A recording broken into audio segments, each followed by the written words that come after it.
Hello, all my children of YouTube. Welcome to my live stream. Hello, welcome. Today we are reading spooky stories.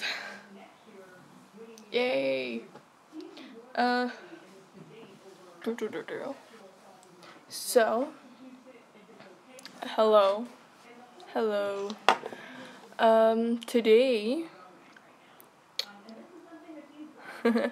Today we're reading spooky stories again. Yay. This time I'm reading them by myself. So, are we ready? Do you guys want to start reading? Hi, Steph. I'm gonna read spooky stories again, as you can see from the title of my live stream.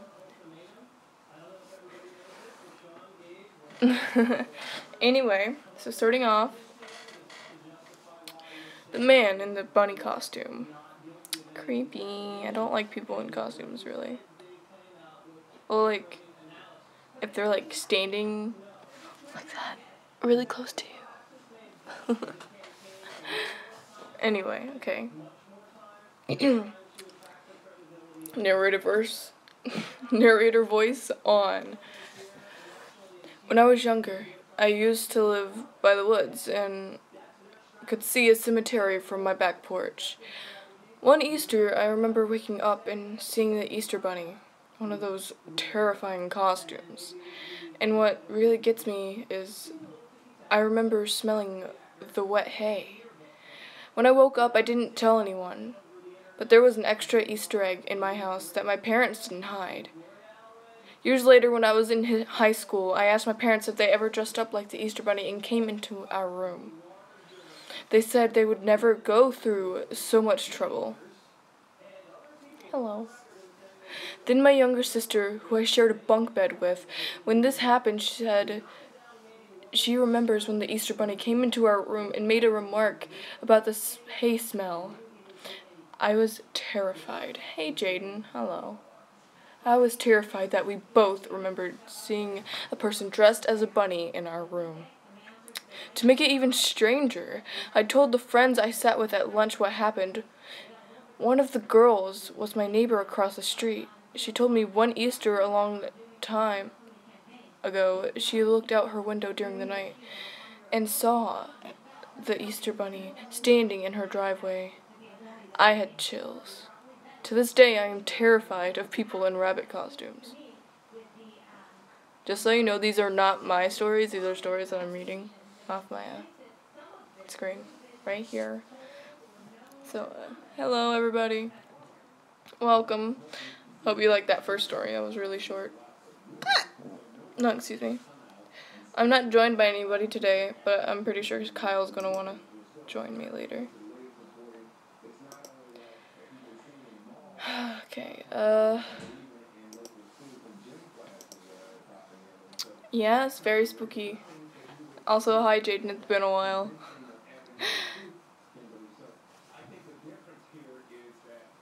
Okay.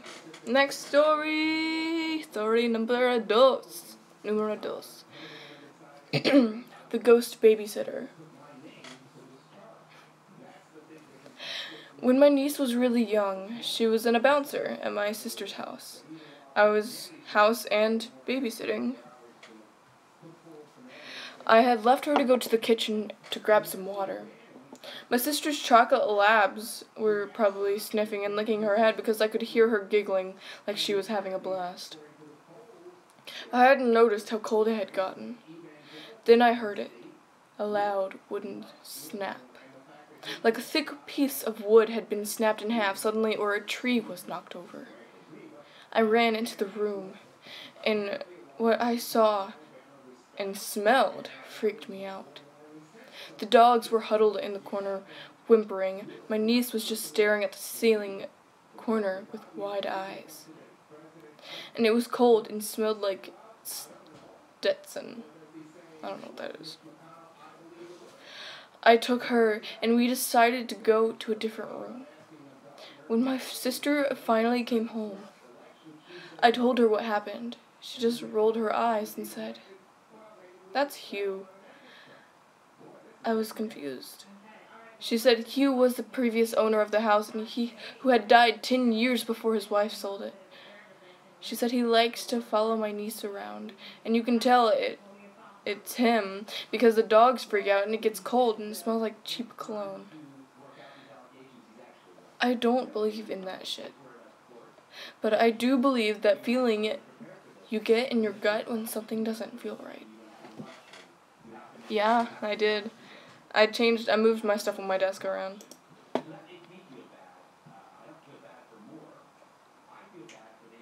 Next story is titled Stranger in the House.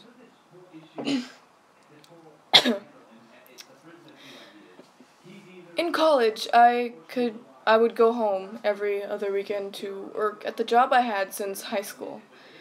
I would drive directly from the campus after my class on Friday to my job, about an hour. And after my shift was done, I'd go back to my parents' house, which was out in the middle of nowhere.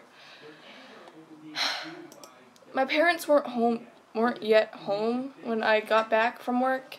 They often spend their Friday and Saturday evenings drinking like they were the ones in college. So the house was dark, and since it was mid-fall,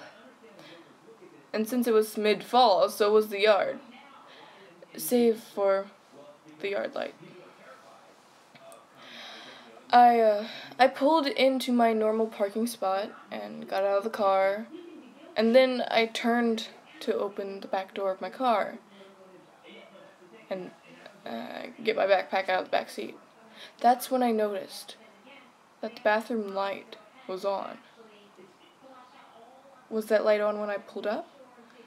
It must have been, right? As I was contemplating the light and reaching for my backpack, there was suddenly a very angry-looking old woman standing in the window staring at me. We're not talking resting bitch face either. She was pissed off at me, and I knew it. We stood there staring at each other for a good 10 seconds when my parents pulled into the driveway and distracted me from my stare down with the woman in the bathroom. By the time I turned back, the light was still on, but the woman was gone. Ooh. Pretty sure you can hear the TV from the living room. It's always on. Anyway. How are you liking the story so far? I'm probably going to take a break every 2 stories. Anyways, I'm going to go grab a water because I have a sore throat and it hurts. I'll be right back.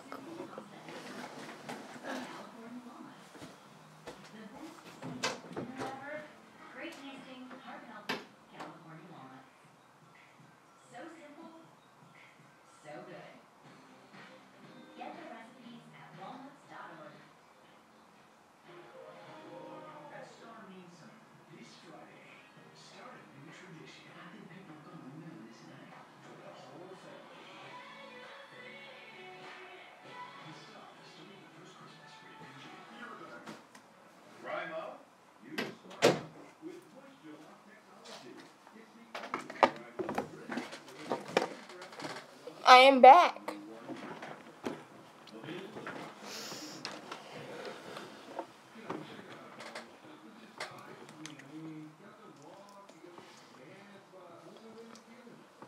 But still, please excuse the TV sounds. We have pretty thin walls in my house, so, and,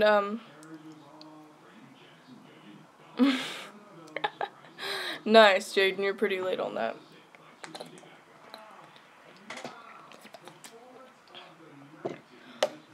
Anyway, please excuse the sounds from the TV in the living room. My great-grandfather's watching TV, and he's going deaf, so it has to be pretty loud. So,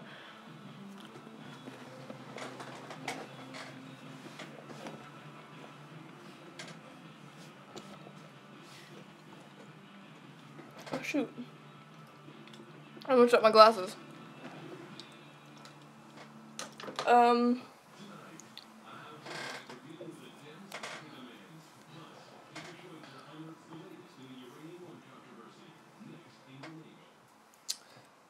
So how was your day, guys? I want to know. So, I'm trying to put my hair up. And I gotta finish my cookie.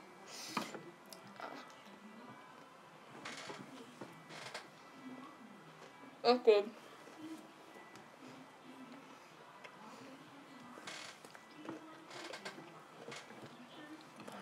Mine was okay. It could have been better.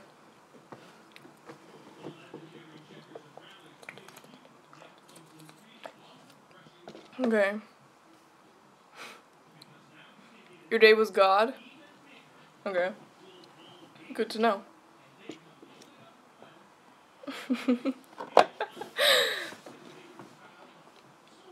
Okay. On to the next story, which is called When the Dead Walk the Halls. That's kind of creepy. Excuse me. So, I used to volunteer at a nursing home where we had several instances where new residents accurately described former residences down to the specific nightgowns or color of glasses who I and the staff knew had died in that room and complained about them coming into the room at night. Then once I was walking through the hallway and it was normally uncomfortably warm inside, but I felt a chill and goosebumps. One of the CNAs said I had just walked through a ghost. I couldn't get warm again for the rest of the day. There were flickering lights and TVs turning themselves on, and several of the staff were from the same Southeast Asian country, and they were talking about ghosts and disrespect for the dead so much that management had someone come in to do a candlelight ceremony. And this lady with crystals and dreadlocks came in to do a sage brushing. Things calmed down after that. The lights stayed on better and the residents seemed calmer. I don't know if this live stream is going to be like 2 hours like the one yesterday was. I liked yesterday's live stream. After we started reading ghost stories. Okay. This is I don't know why this is named this, but this story is called The Phantom Hairdryer. That's an interesting name for a title, I guess. So, it says, The Phantom Hairdryer. I was in my sophomore year of high school. I would usually get ready and then wait for my mother to drive me to school. While she was getting ready, I was just kind of hanging out in the bathroom with her while she was putting on makeup and curling her hair. She looked a little frazzled, and I asked if everything was okay. She told me about a weird occurrence the night before. She told me that she had been woken up around 2 in the morning by a strange sound. It wasn't super loud, but it was pretty constant. My dad wasn't woken up by it, though it's not surprising as he sleeps like a log. Anyway, she starts looking for the source of this noise and first checking the bathroom attached to their room, but there isn't anything in there. Next, she walks into the hall and hears the noise from the bathroom nearby. When she walks in, she sees a hairdryer plugged in and turned on, just sitting in the middle of the bath mat on the floor. She thinks it's strange, but there are 4 kids living in the house, and she thought maybe someone had sleepwalked and turned it on. Whatever. She unplugs it and puts it away. She goes back to bed and eventually falls asleep. About an hour later, she wakes up again and hears the same sound. She's kind of pissed off and goes to check it out again. Except now, the noise is from downstairs. She tracks it down into the guest bathroom, the main entry hall. My parents' house has like 4 bathrooms. She opens the door, and again, there's a hairdryer turned on, laying in the middle of the floor. She's freaked out by this point, and she unplugs it and puts it away. She didn't get a great night's sleep after that. So she's telling me this story. And as soon as she comes to the conclusion, we both just freeze and turn our heads into the walk-in closet off her bathroom. As soon as we look in there, the entire light on the ceiling shatters. Not the light bulb, but the glass cover. It shatters, sending shards of glass everywhere. Well, we both freak and get the heck out. We didn't know what to make of it. But we haven't really had any experiences before or since, and none of my family have experienced anything either. Ah.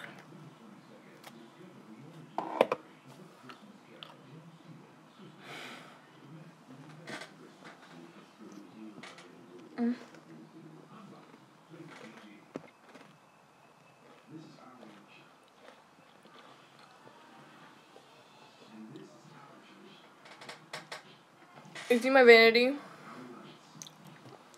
That's where I put on my makeup. Whenever I actually put on makeup. And so, technically, dead people will watch me put on my makeup.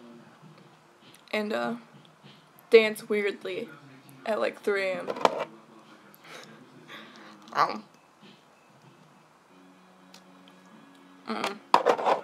No. You can't have it, Jaden. It's mine.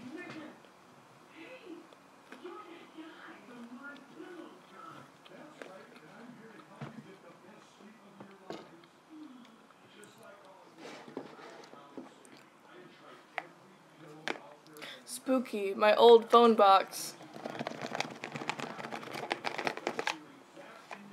I didn't realize I still had this.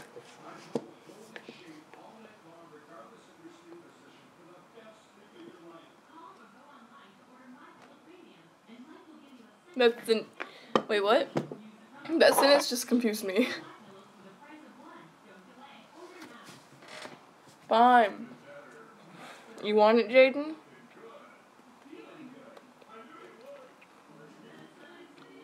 I'm sure you do.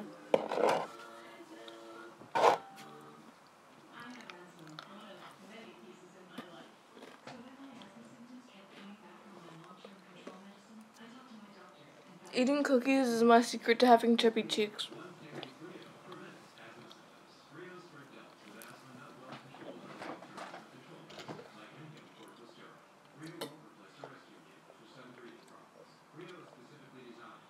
Ew.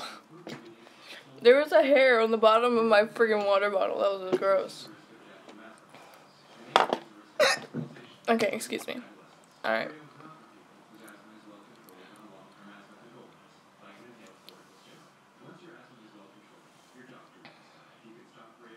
Come get the cookie then, Jaden. Come get it. Okay. Next story. This one's like pretty short. I don't know if it's continued on to the next page, but it's pretty short. It's titled The Nightmares.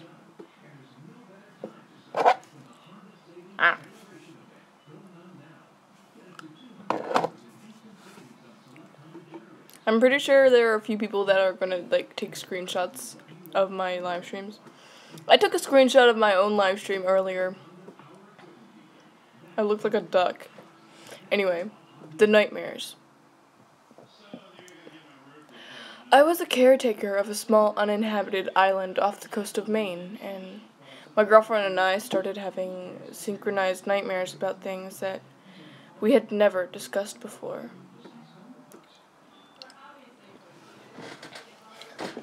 They involved very specific themes, and after a month of this happening, we were gifted a history book of the island that had a small chapter in the back that mentioned the exact hauntings.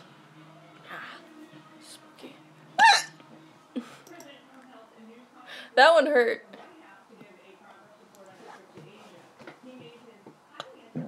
Let's see how long this one is. Decently long, excuse me. I burped. That was rude of me. This one is called This Is Why the Basement is Locked. I don't have a basement. The basements are creepy.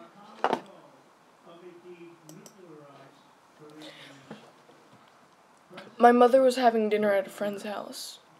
It was a small old cottage that's been around for 100 years. She tries to find the bathroom and pulls on a door that is locked. The friend sees and says, "Sorry, that goes to the basement. The bathroom is over there." Thinking that it's odd, my mother asks why the basement door is locked. It's always locked. In fact, I don't even have a key for it. The real estate agent advised me not to go down there, as it's not been upgraded like the rest of the cottage. It's a little more than a root cellar.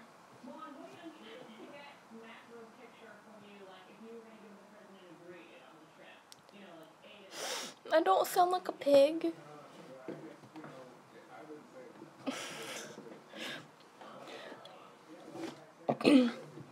Fast forward a few weeks when my mother, who works for the police department's community division, is working on a project about the history of the police department in the town. An old man comes in with news clippings about various community events, as well as a news clipping from the 50s about a gruesome murder. Oh. My mom was a bit taken aback. "Sorry, I forgot those clippings were in here, too." "No. I know this address. It's my friend's house. What happened there?" "Oh," said the old man. "Well, that used to be my mother's house. She had been dating this man who was cruel to her, beat her horribly. She tried again and again to break it off with him, but he'd always come back. Finally, my aunt moved in with us, and my mother finally broke up with him." He starts getting emotional. Then one night he broke in and tied my mother, aunt, sister, and brother up in the basement. He shot them all in front of my mother. Then he shot her and killed himself, leaving a note that she would never leave him again. I was away at college. He started to sob. And that is how my mother's friend learned she has a haunted quadruple murder suicide scene in her basement. She moved out a year later. I can't English, so. Okay.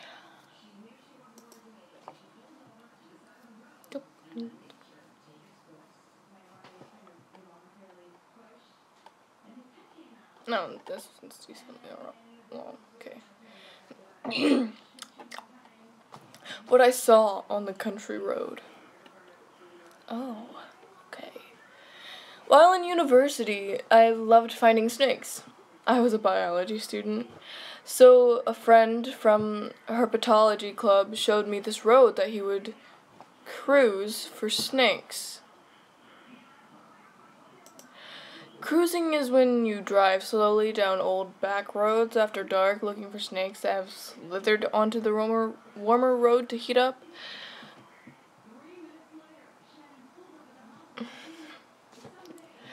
The road we took was about 4 miles and had around 4 houses on its entirety. There are 2 houses near the beginning of the road, one at the end and one near the middle. We were getting close to the center house when we saw movement on the left side of the road. There are a lot of animals, obviously, on this road, so we aren't surprised to see this. However, what shoots out is this kid, probably around 8 or 9, in torn blue jeans and a ripped dark t-shirt. He takes one look at us, and his face is a mix of fear and pain. He looked back really quickly from where he had come out of, then booked it across the road. The guy I'm with gets out of the car, chasing to see if he's alright. I pull the car up to the point where the boy went into the woods. I'm starting to get out of the car when my friend walks quickly back from the trail and just says, "Let's go now." We hop in the car and tear out of there. He says there's a graveyard about 10 yards into the woods where there are 5 gravestones with the same death date. They all had the same last name, and one was a boy who was 9.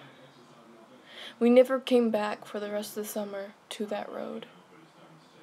We usually would go out once or twice a week. The next year, when my friend had graduated, I took my girlfriend out to the road. We had gone early to try to find different types of snakes. Different snakes tend to move at different points of dusk/night. We got to the house near the graveyard, and there's 3 men doing some yard work. I rolled down the window and explained what I was doing and asked them about the graveyard. Apparently, their dad's brother's family had all died when their space heater caught fire around 20 years ago. I kept pushing and asking about it. They told me the firemen, or whoever does it, had found all the bodies in the rubble except for the youngest son, but they assumed he was too far burnt. I asked if they had a little brother around, and the 6'4", 250-pound man said he was the youngest. When I gave the description of the kid I saw, they all went white. They all have individually seen the kid I was talking about. He always runs to the gravesite. I have never been down that road again.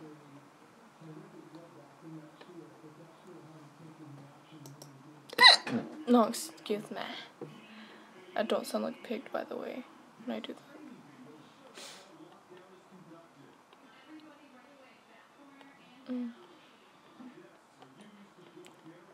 Okay, this one's like two paragraphs. This one is titled Crying.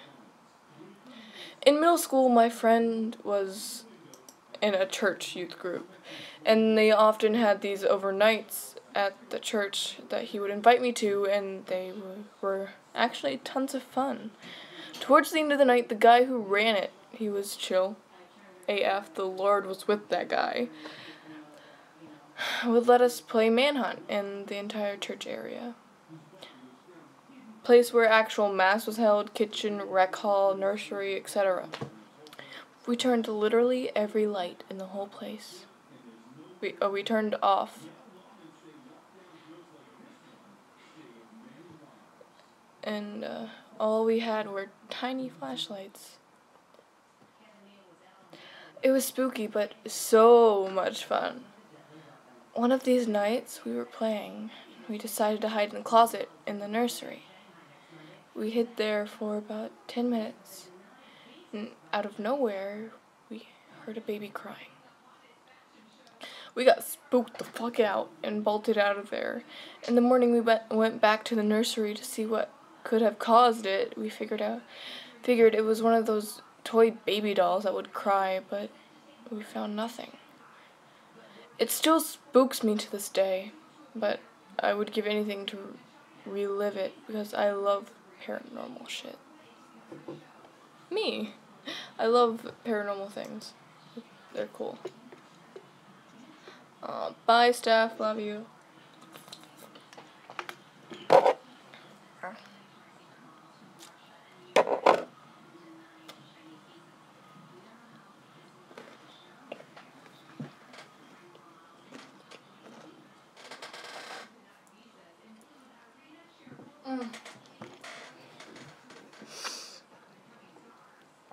Okay.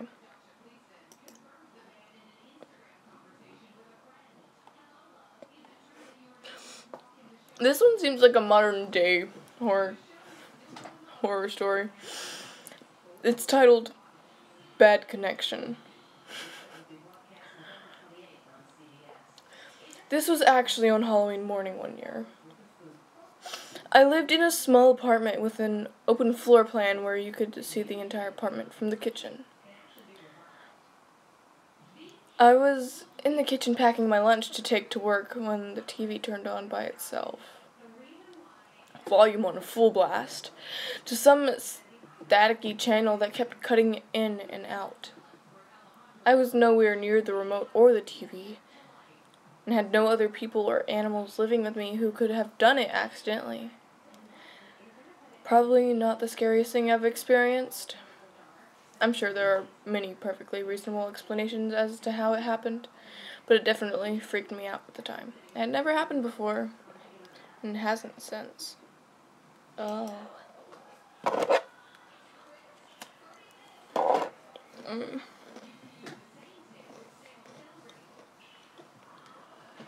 I wonder if Kyle's on. I messaged him earlier, but he's not messaging me back. He could just be being a butt, like he usually is. Anyway. The woman in the middle of nowhere.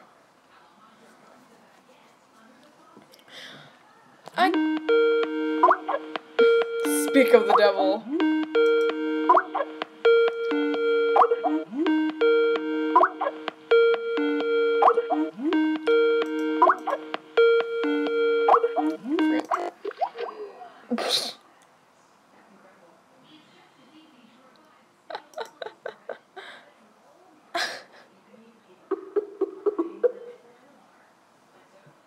Like, not even 2 seconds after I said his name, he started calling me. What the heck?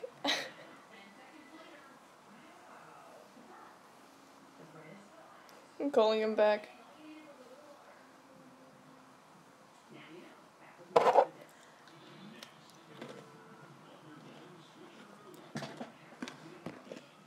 Oh, bye, Rainbow.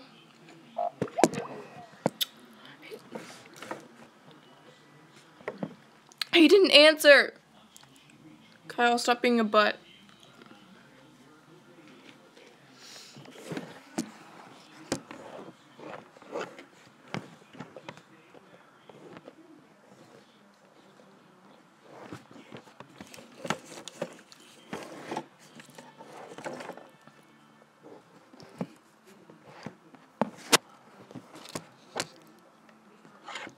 I can't steady my freaking phone.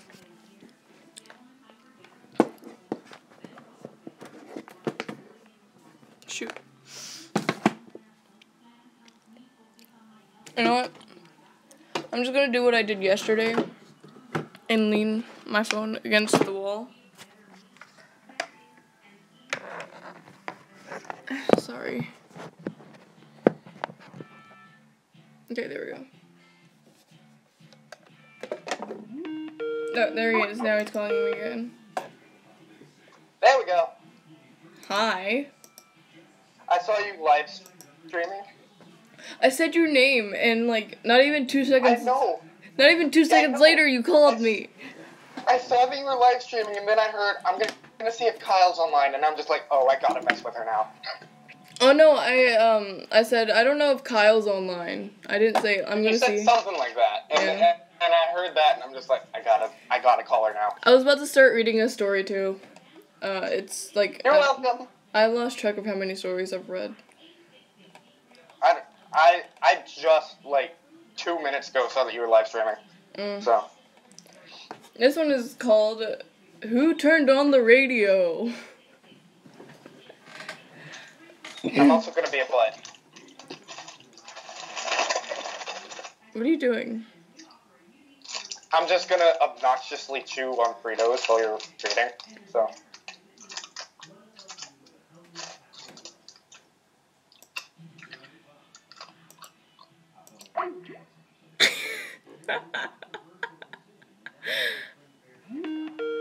I hung up on him. Seriously? Yes, seriously. You suck. And you swallow. What's your point?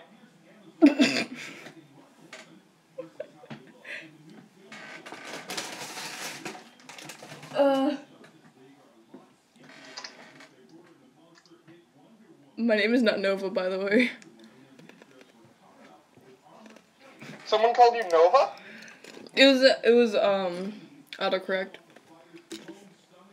Jaden is watching. They called them Nola. They corrected to Nola. Yeah. When I was about 10 or 12, I don't really remember. I had an odd experience. At the time, I was sharing a room with my sister. We had lofted beds, and I slept on the top bunk. We had this stereo, and when you would press the button to turn it on, it would click, and a red light would pop up. Our beds were on one side of the room, and the stereo was on a desk on the opposite side.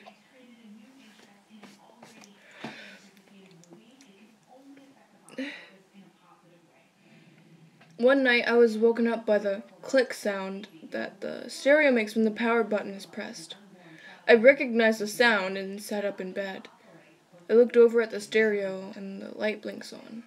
I look over at my sister, and she's fast asleep. Her bed was under mine, but perpendicular, so I could see the top half of her from my bed. The stereo was playing that white noise sound when it makes when it isn't on a specific station. I hate that noise. Suddenly, I can hear someone saying, "Away," coming from the stereo. Just one word, "away." First, it starts off soft, gradually gets louder until it becomes a yell. "Away, away, away." It took about 10 to 15 seconds, probably to build up to the yell, and then it died back down to a whisper. I thought it was a dream. I was frozen out of fear. I thought this had to be my imagination. I tried telling myself that during the whole thing. I had almost convinced myself of it until it stopped. After the voice died away, the stereo went back to static. Then I heard the familiar click, and the light turned off. I was positive I wasn't dreaming. The ending. Click. I stared at the stereo for a few more moments, too freaked to move. Looked back at my sister and saw she was still asleep. Finally laid back in bed, covered myself with my sheets, and willed myself back to sleep. I consider myself a rational person, but I had no rational explanation for this. Freakiest shit that has ever happened to me. If you start obnoxiously chewing on Doritos again, I'm gonna end the call. They were Fritos, and I've been eating them the entire time, waiting for a screen share. Oh, you want me to share my screen? Yeah, so I can read. Okay. Okay. This is why you should never let anyone know where your spare key is. I was 17, still living in my parents' house. Go away. Still living in my parents' house. Everyone was away on a Friday night, so I had a few friends over. We smoked a little and were chilling in the basement playing video games.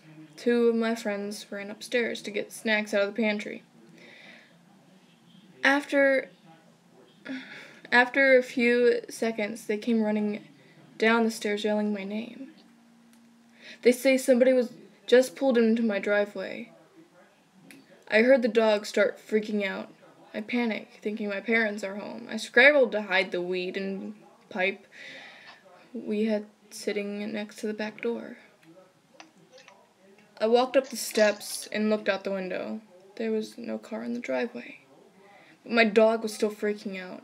I went outside to see if anyone was out there. It was late. Almost midnight and cold. I was barefoot and poorly dressed. I walked around my house, shivering and nervous, and found nothing. I went back inside, took my dog down to the basement with me, and tried to relax. Maybe 20 minutes later, we heard a huge crashing sound. It sounded like something had exploded right in front of the house. We ran outside through the back door and saw a car wrapped around a tree right by the road in my neighbor's front yard. My dog starts freaking out again. It was my brother's car. My brother had gone with my parents to my aunt's and left his car in the garage. I ran to look inside, and there was nobody in it. Immediately called my brother, freaking out. When he answered the phone, I was both relieved and confused. He instructed me to call the police. He came home. The police came and looked around. They took statements from everybody. We hid the fact that we were high pretty well. As the tow truck was pulling my brother's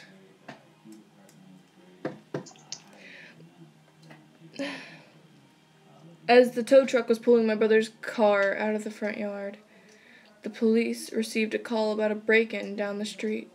They left an officer with us, and the rest left to respond to the call. It turns out that a group of people were going through my neighborhood, breaking into houses, stealing cars out of garages. I was in the house when the burglar stole my brother's car. I may have even walked right past him at one point. When they caught the group, one of the guys was injured as if he had been in a car wreck. He was the one who had broken into my house. I knew him. He had graduated from my high school when I was a freshman. He had house sat for us. He knew where we kept the spare keys. He knew that if one of us was home, that the doors would be unlocked, and he waited until it was just me alone in the house. It wasn't paranormal, but it still creeps me out to this day, that the guy had waited for myself or any of my other family members to be alone in the house and had broken in. It scares me that I was so completely unaware of my surroundings back then that I would have let that guy get the drop on me if he had hostile intentions. It makes me sick that somebody we had trusted to stay in our house while we were gone would come back a couple years later and do something like that.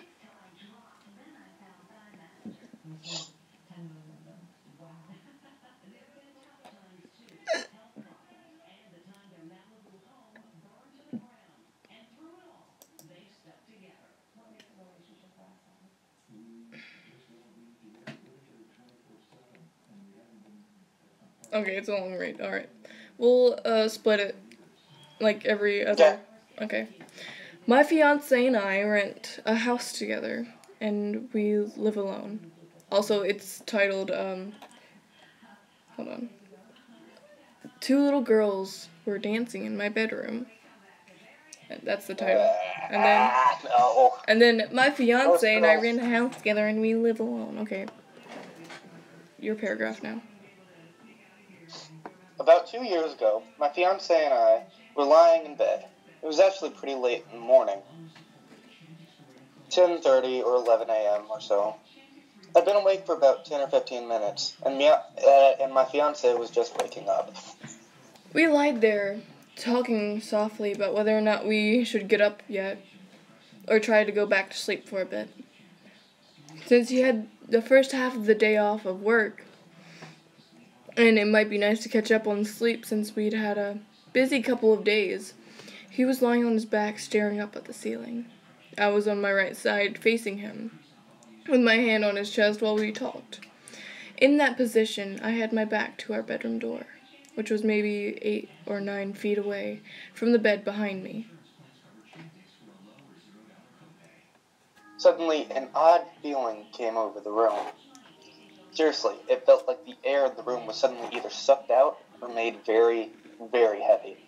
And it almost felt like I was underwater, or gravity changed. And the room seemed to almost feel like it was tilting to the side. It felt like the air in the room was pressing down on top of my body, while at the same time slowing down time and making me dizzy and loopy. My ears were popping. Well, I thought it was just me feeling this, and for a moment, I wondered if I was having a blood pressure drop. I get those sometimes, though it still wasn't quite what it felt like. But my fiance said in a very frightened voice that sounded like he couldn't breathe very well, and like he couldn't get out the words without struggling. Do you feel that too? What's happening? And that was when I knew something odd and scary was going on. Because he was feeling the exact same way. Well, same thing. He tried to speak. I tried to speak, but my speech actually came out kind of slurred, and I had to force the words out of my mouth to say, I don't know. I can't move. He said, I can't either. And I saw him trying to turn over onto his side and trying to raise his arm up. He just kept saying, what's happening? What's happening? I tried to raise my arm up too, and found that I couldn't. Again. It was like being underwater, and in an intensely pressurized room. I started trying to push myself up to see if I could sit up. I couldn't do it. It was just too heavy. Then we both heard the doorknob of our bedroom door turning.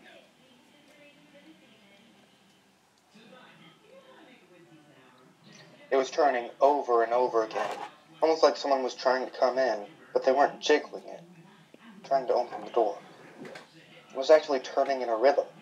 It was turning back and forth, in a rhythm at about the same tempo as a metronome, like a beat to a song. It was very deliberate. We were both terrified, and we froze. The first thought in my mind was that someone had broken in, though I couldn't figure out why they would turn the doorknob back and forth in a deliberate rhythm. Especially because our bedroom door has no lock on it. They could just open it and walk right in. We couldn't move. That weird, heavy gravity feeling that was holding us down still would not allow us to move. But I was trying to, and I could feel my fiancé trying to as well. All I was able to do was turn my head very slowly and look over my shoulder at the doorknob and watch it turning. I could see it. Then, we both heard it. Singing. Two children's voices, what sounded like a pair of young girls, started singing a song that I could not make out most of the lyrics to. And the only clear lyrics that I could make out was the very last word at the end of the sentence. Dancing. So let me clarify what I'm trying to describe. These two young girls' voices were singing an almost nursery rhyme type song outside our bedroom door, while turning our bedroom doorknob back and forth to match the tempo of what they're singing. The doorknob is going chick chick chick chick chick chick chick as these little girls' voices are singing. Something, something, something, something, something, something, dancing. Something, something, something, something, something, something, dancing. And the doorknob would turn with each word they sang, keeping perfect rhythm. I couldn't make out nearly any of the other words of this song they were singing, except for the word dancing, the very end of each stanza.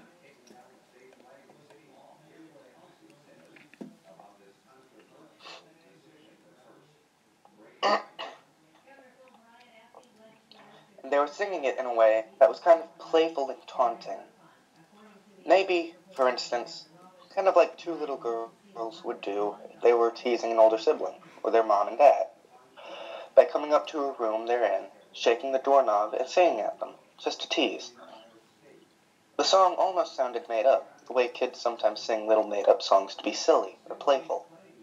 Just trying to give you a feel as to how this sounded. It also sounded like they were laughing, or trying not to giggle while doing it. So, as this is all going on, and I'm watching the doorknob turn as these voices sing at us, and near the end of the song, I turned my head in slow motion, back to my fiancé to see if he's singing, and hearing the same thing I am. And I can now see has finally managed to be able to turn his head, and he was watching the doorknob too. And the look on his face was just, I'll never forget it. His eyes were as big as dinner plates. I've never seen him that shocked or that scared. His face was just white.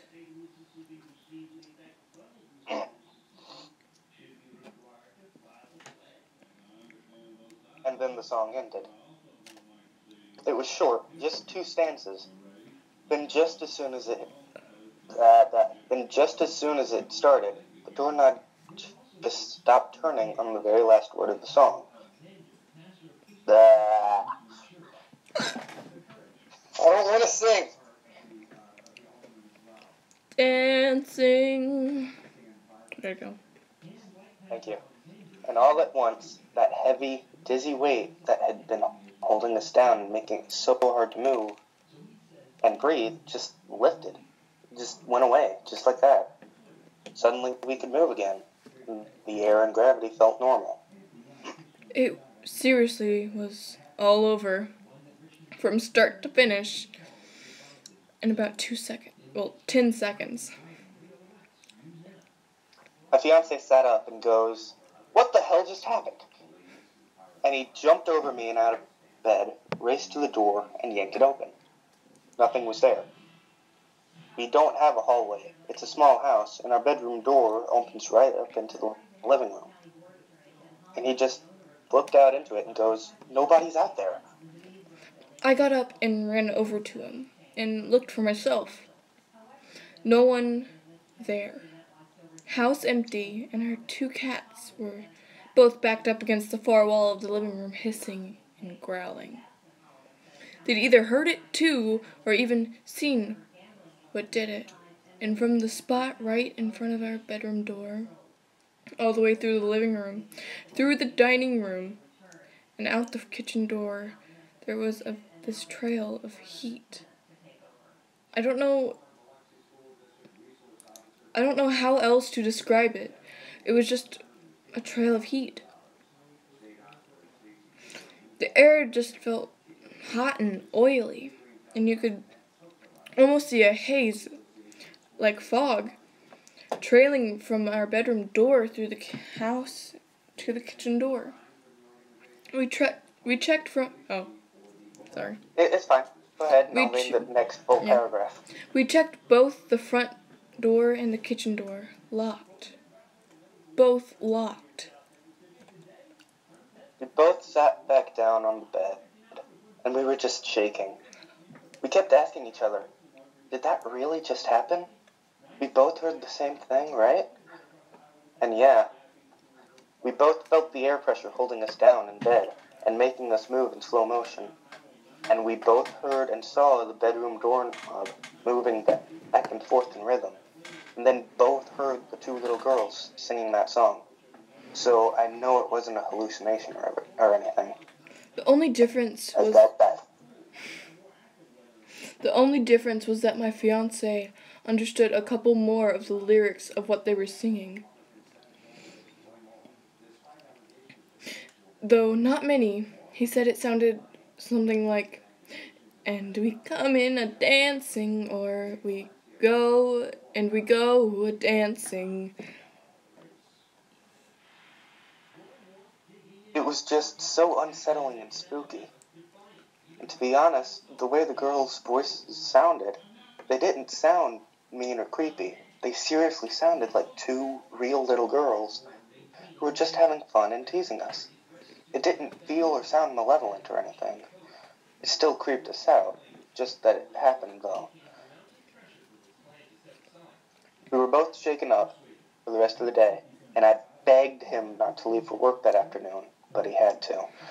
The whole time he was at work, I kept every light in the house on, along with both the TVs in the living room and our bedroom.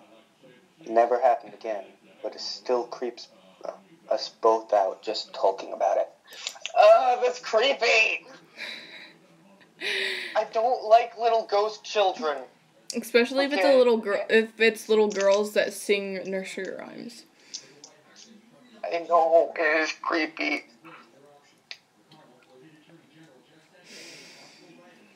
Okay. Wait, is that all of them? Yeah, that was... Yeah. You joined right whenever I was, like, in the middle. I know. I figured. I joined like 25 minutes after you started the stream, so.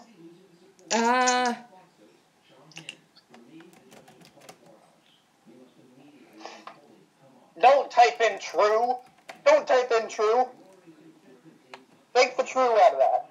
Take the true out of that. I don't want to be hearing about things that actually happened. Those stories that we just read actually happened. They were true stories. Shut up. Shut up. It creeps me out more knowing that they actually happened.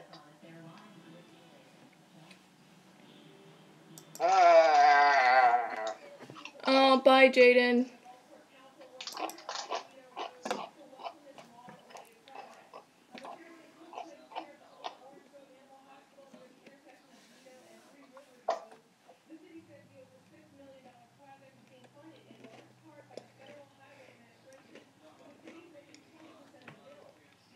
Oh, Jesus Christ.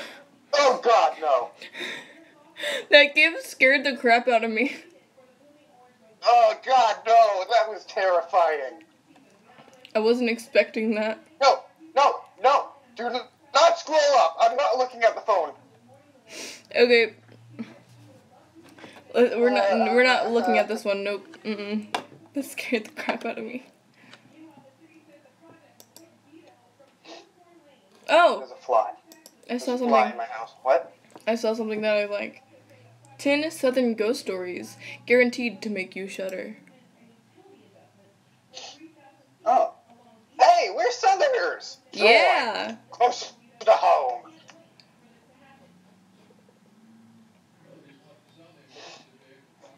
That looks like a person right there. To me. Don't know why. The Bell Witch. Oh, this first one takes place in Tennessee. Adams, Tennessee. The Bell Witch. Perhaps one of the most notorious ghosts in the world, Tennessee's Bell Witch legend has been around for over 200 years. In the early 1800s, John Bell moved his family to northwestern Tennessee's Red River settlement. A few years later, Bell encountered a strange animal sitting in the middle of his cornfield. The animal had the body of a dog and the head of a rabbit. And when Bell attempted to kill the creepy creature, it ran away. The family soon after began hearing mysterious knockings, rattling chains, faint whispering, and even dogfights in the dead of night. For years, the Bell family kept their troubles a secret. Finally, John Bell shared his family's trouble with his neighbors, and soon the entire region had heard of the Bell's Witch. After years of torment, John Bell was mysteriously poisoned. The spirit's visits became far less frequent. A number of theories attempt to explain the witch's presence, blaming a series of women, including Betsy Bell herself. But some local folk still insist that strange things still happen around the Red River settlement and blame the Bell Witch.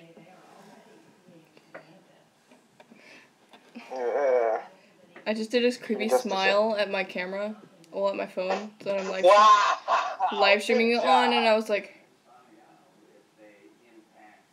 nah, I'm creepy. You want to read this one? Yeah, sure. Give me just a sec. I just gotta check Mom something real quick. Alright.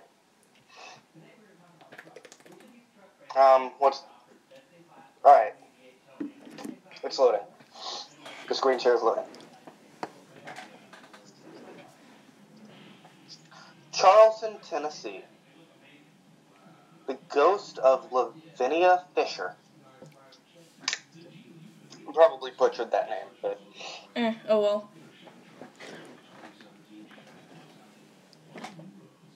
Many myths surround the legend of Lavinia Fisher, a 19th century...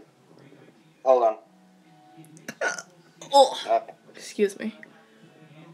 Just randomly got a text. I got a text earlier. Excuse me. That's why I paused in the middle. We're reading ghost stories, and we're reading ghost stories, and my phone randomly buzzes, and then buzzes, and then the text pops up from my mom. So. Oh no, I got a text from Mina earlier. From Mina? Yeah. She literally lives on the same lot as you. I know, but she's not home. So anyway, continue. Read. Many myths surround the legend of Lavinia Fisher, a 19th century Charleston woman convicted for highway robbery and hung just off Meeting Street. Some claim she was America's first female serial killer, based on speculation that she and her husband would lure travelers to their inn, slip poison in their tea, steal their belongings, and carry their bodies out back. However, her and her husband actually belonged to a band of highway thieves, and was never accused of serial murder. Still, the details surrounding her death are chilling. Believing that she would be pardoned up until the moment she was hung, Lavinia, according to legend, used her last breath to scream, "If you have a message you want to send to hell, give it to me and I'll carry it." Her ghost still haunts the old Charleston jailhouse, and tourists still claim sightings of her ghostly apparition. Maybe I'll see her in hell when I die. Are you indicating... Are you... I can't speak today. Are you trying to say that you're going to hell? Well, I mean... Oh, I know this one! I know this one too. I've heard of it multiple times. So... Well, it's my turn to read, so... New Orleans, Louisiana. I've been to that place so many times in my lifetime. It's not even funny. Both have. Yeah, true. We live, not even an hour away, so... No, actually, it's like an hour and a half away, I think. Well, whatever. Anyway, Ghost of the LaLaurie Mansion. I think I butchered that name. Anyway. LaLaurie Mansion? I pronounced it correctly? It's LaLaurie. Okay, I pronounced it correctly then. To this day, Delphine LaLaurie's extravagant Creole mansion in New Orleans' French Quarter is the city's most legendary haunted house due to the gruesome torture that occurred over 200 years ago. Dr. Louis LaLaurie and his wife Delphine were once known to be one of the Creole society's most influential high society couple. However, Delphine soon gained a reputation for being brutally cruel to her servers. And neighbors began noticing the unexplained disappearance of parlor maids and stable boys. One night, after a fire broke out in the kitchen, firefighters discovered a chilling secret room full of tortured servants. Word spread throughout New Orleans, and angry citizens formed a mob dead set on avenging the tortured humans. The LaLaurie managed to escape to France, and haunted souls began seeking revenge on the building's occupants immediately. The house fell to ruin. No one wants to live in a house haunted by tortured souls. And when they say tortured, they don't go into details. I know the details. It's very, very, very gruesome. Yeah, Too gruesome for your channel. Yeah. It's too gruesome for YouTube. Because I don't want to get demonetized. Well, no. Because there are some channels, like Snarled. True. It's a very popular channel. True. Snarled did a something scary thing on it. Right. Abbeville, I think? Abbeville. Abbeville. What? Abbeville. I think it might be like Abbeville or Abbeville. I don't know. Abbeville. It's in Alabama. Alabama. Hug and Molly. While the story may not make you shudder, you should still be glad you didn't grow up around this variety of ghost. If you're familiar with Abbeville, Alabama, you've probably heard of Hug and Molly. After all, her name is written on the town's welcome sign.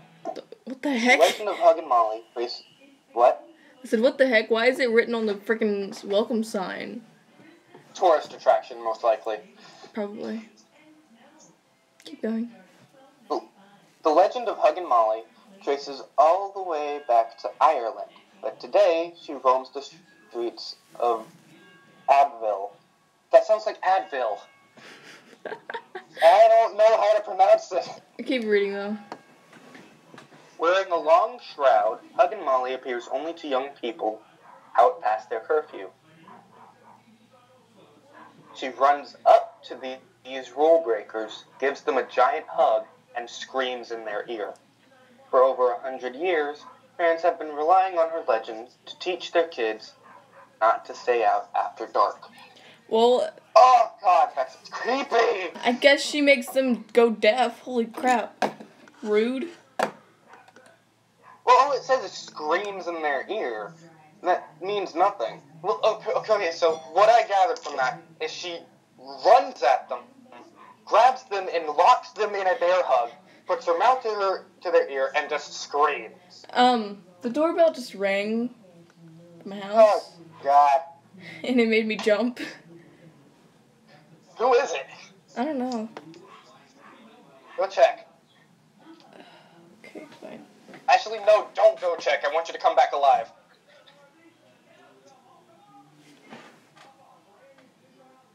Somebody's singing happy birthday. What? Okay. Why? Don't know. Anyway. Mariana, Florida. The ghost of Bellamy Bridge.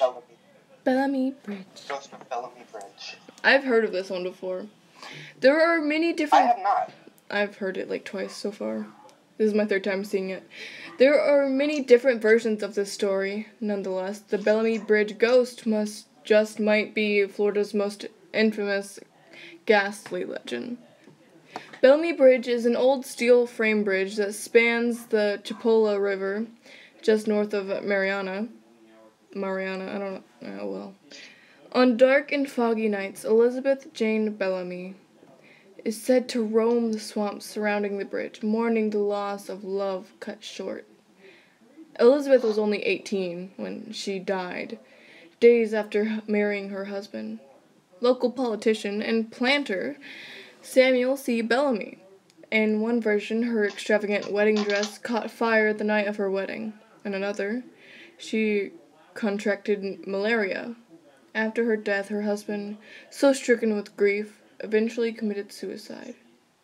Visitors to the Bellamy Bridge claim to have seen fire extending from the bridge, mysterious white lights, and even the ghostly figure of a young woman walking through the fog. Creepy. I don't know if I have or not, but I think I've been near that town or city. There's no telling. Because I've lived all over the place, you know. Wait, when did you live in Florida?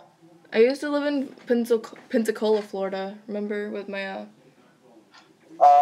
yeah. I know where Pensacola is. I don't remember you ever living there. I lived there for like a summer. Well, then that's visiting.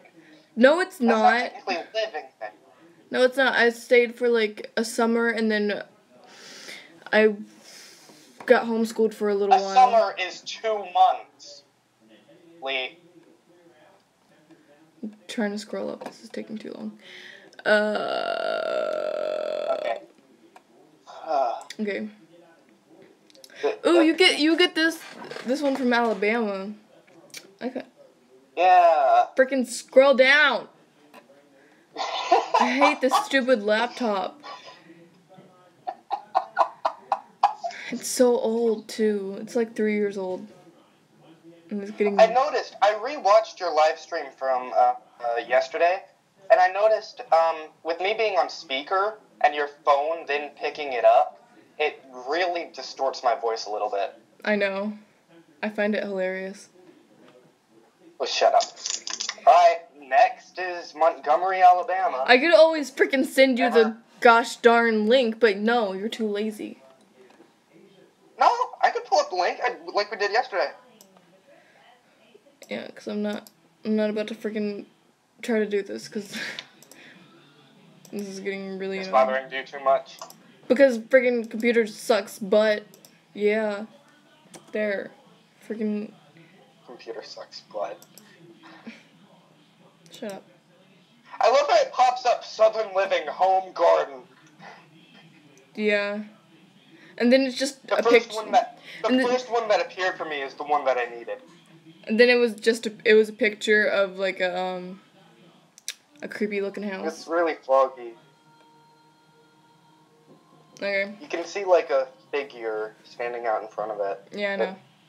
Okay, start reading. Almost beast-like. Montgomery, Alabama. The Red Lady of Huntington. In the early 20th century, a young woman named Martha started college at the Women's College of Alabama, complying with her father's will.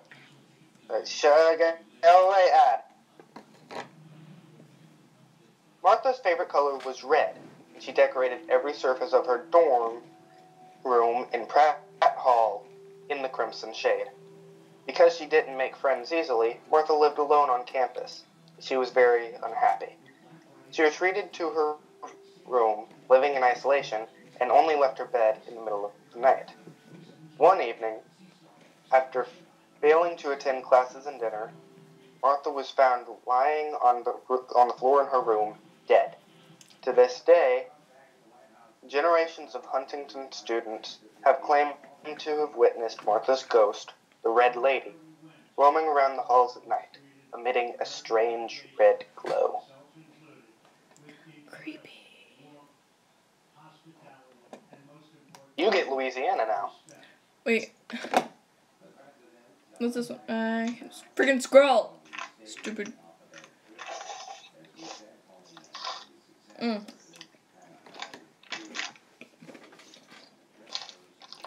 St. Francisville, Louisiana. The Myrtles, Chloe. Seriously? Gosh darn stupid computer. I thought you were talking about me eating my chips. Yeah, that too. No, go away, stupid ad.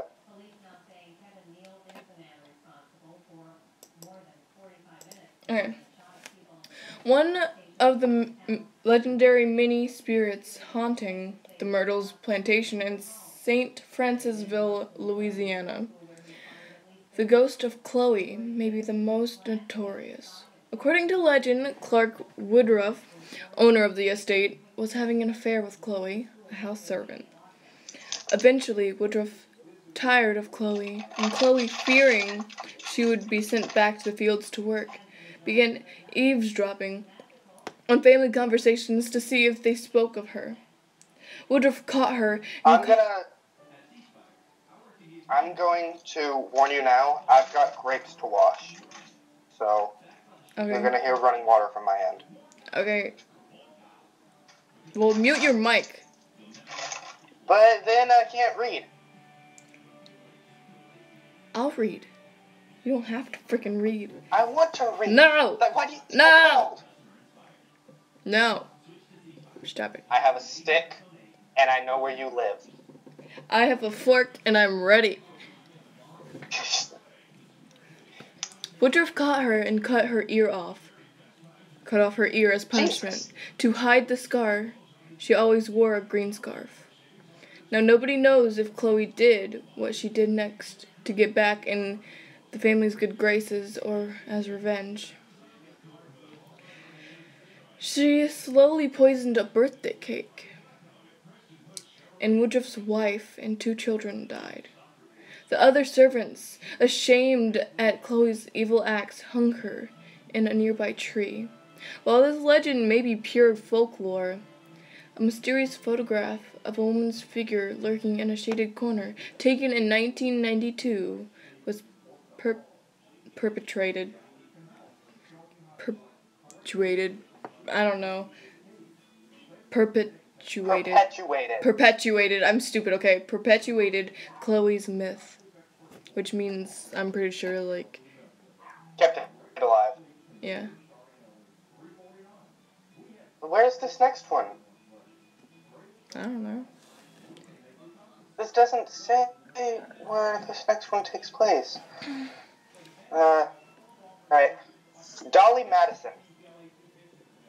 Dolly Madison, wife of the fourth president of the United States, James Madison, is one of our country's most beloved first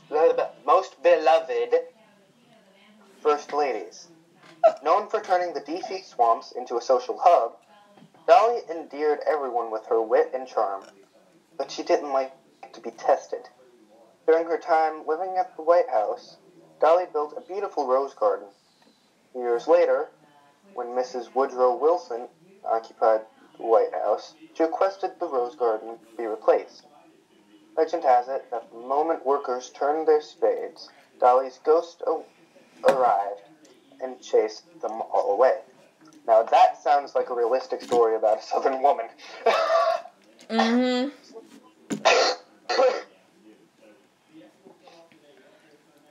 Except she'd be chasing after them with either a shotgun or a shovel.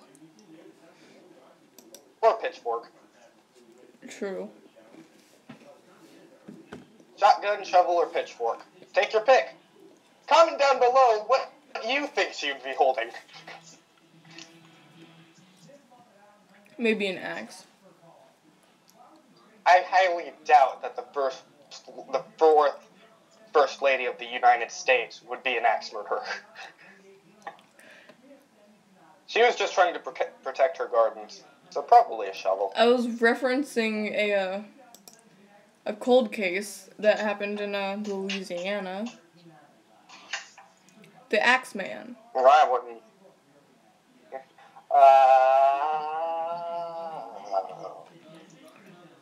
I think I've heard of that one. I'm not sure. Mm-hmm.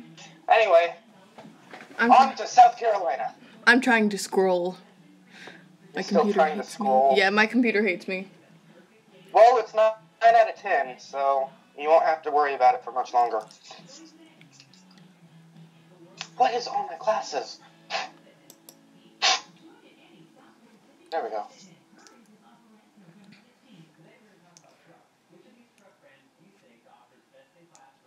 Why was President Madison's wife hotter than I am? Wow! And that was like over short. That was over like 100 years old. You're a lovely person. She's like over 300 years older than I am. So. Yes, but that picture was like in her like 40s or 30s. I was gonna say mid-30s. Probably mid-30s. I have big lips. What the heck? I don't know why I'm noticing that. Such an odd thing to notice. You're still a teenager, so of course you aren't going to be. I don't want to say it. Attractive. That hot yet. Okay, you read this one. I'll read the next one. I want to read the last one. Wait, no, this one's yours. I want to read the last one. I want to read the last one. It's my live stream. Why? Fine. Edisto Island, South Carolina. The ghost of Julia... I don't know how to say that. Lagar. Lagar? Okay. I'm pretty sure that's how you say it. Well, that's what I'm going to go for. Legend has it that in the mid-1800s, young Julia Lagar was visiting Edisto Island. She fell ill with diphtheria? Diphtheria. Yeah. Diphtheria. And fell into a deep coma. After being pronounced dead, she was buried in her family's crypt. When her brother passed away 15 years later, her family opened the crypt and found her body pressed against the door, trying to escape. thought for dead she had been alive all along. Throughout the years, the crypt's doors would randomly fall open. Eventually, even the chained stone would not remain hinged, and the family members gave up and removed the door entirely. Some locals swear that the scratches on the inside of the crypt were made by Julia, desperately trying to escape being buried alive. Totally not terrifying.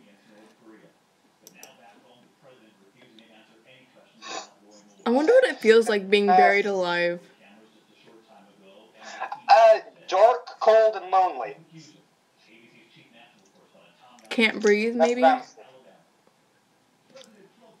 Hot. If you're Very buried stuffy. alive, eventually you either You run out of oxygen. suffocate, starve, or dehydrate. One of the three. All of the Depending above. on just how big it is. Yeah, all of the above. Yeah.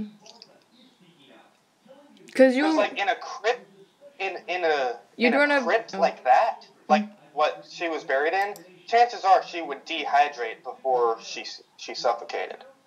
Yeah. But if you're like buried in the dirt, you're gonna run out of oxygen Then pretty you fast. suffocate.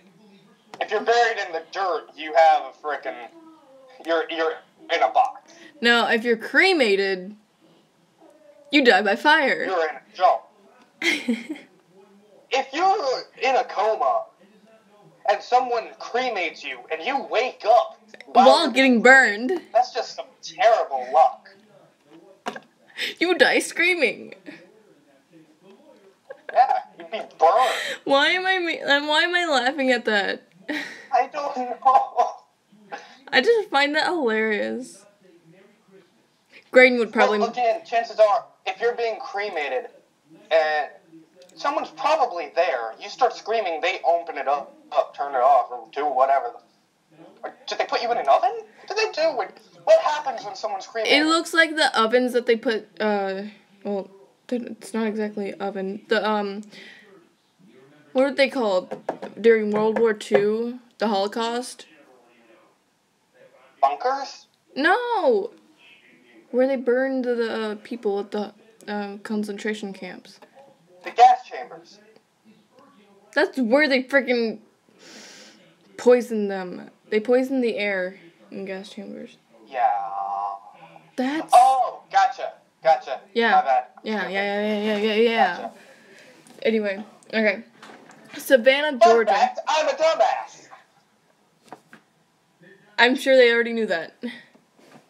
Shut up. Last Savannah. story is yours. Yeah, Savannah. Get your ass over to Georgia. I've been to Georgia. So have I. I've been to Atlanta. Same. I got to see Bill Sharks. Good for you. Savannah, Georgia. I can't see the title. Gosh dang it. Gosh dang it, the stupid freaking laptop. Here, come on. Ghost of Wright Square. Yeah. Ghost of whatever. Right Square. Right square. Savannah has no shortage of ghost stories. And the tale of the Wright Square ghost may be the creepiest we've heard. The spooky story begins in 1724, after a man was found lying strangled on his bed. Although the deceased man, William Wise, was known to be slightly shady, his death still caused quite the stir in the community. Investigators convicted 2 of his servants, Alice Riley and Richard White. Although the 2 attempted to flee, they were eventually caught and sentenced to death. Alice's... I'm getting really mad at my freaking computer. Do you want me to finish? No, I want to read it. Yeah. Go ahead and read it, because They were eventually caught and sentenced to death? That's what you just said? I finished with Alice's, with the apostrophe S. Alice Alice's execution was delayed until after she gave birth to her son James. Crap, I dropped a mistake. Although Alice adamantly proclaimed innocence, 8 months later, she faced Wright Square's gallows. A short while later, her son died. Legend has it that she haunts pregnant women and mothers with infants, searching for her lost baby. Next time you're in Savannah, notice the shortage of Spanish moss in Wright Square. According to folklore, Spanish moss will not grow where innocent blood has been spilled. Oh, so she was innocent. Yes. You assholes, you killed an innocent woman. Then it must have been Richard White. What, like, pushed me past the point, like, oh, okay, that's fine. She was convicted of a crime. She was pregnant. Yeah, she was pregnant. You took a mother from a freaking newborn. What is wrong with you? Well, the poor newborn wouldn't know that. Newborn wouldn't know that. But the newborn freaking died. Yeah, that's when it fucked up. How dare you? I don't know. Okay. Anyway, I'm not gonna live stream as long as I did yesterday. That was like 2 hours long. Yeah, but that was fun though. Well, first of all, my computer's lagging and it's going batshit crazy. I don't know why. Maybe it's the demon that haunts my bedroom. Or maybe it's the fact that you have too much stuff on your computer, like when Minecraft wouldn't work for you. Okay, look. This stuff, my computer hates me. What am I looking at? What are you looking at? You said look, what am I supposed to be looking at? I don't know, your phone? I am You indicated that you were going to screen share. I didn't. You said look.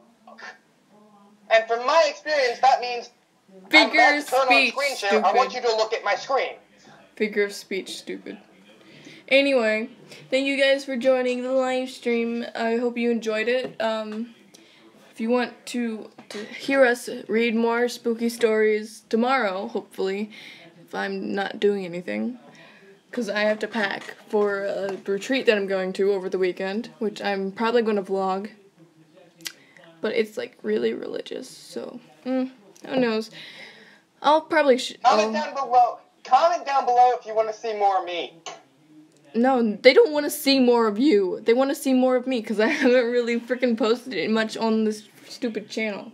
Because Neither have I on my last channel. I recently recorded some new Minecraft videos that I still have to edit and upload.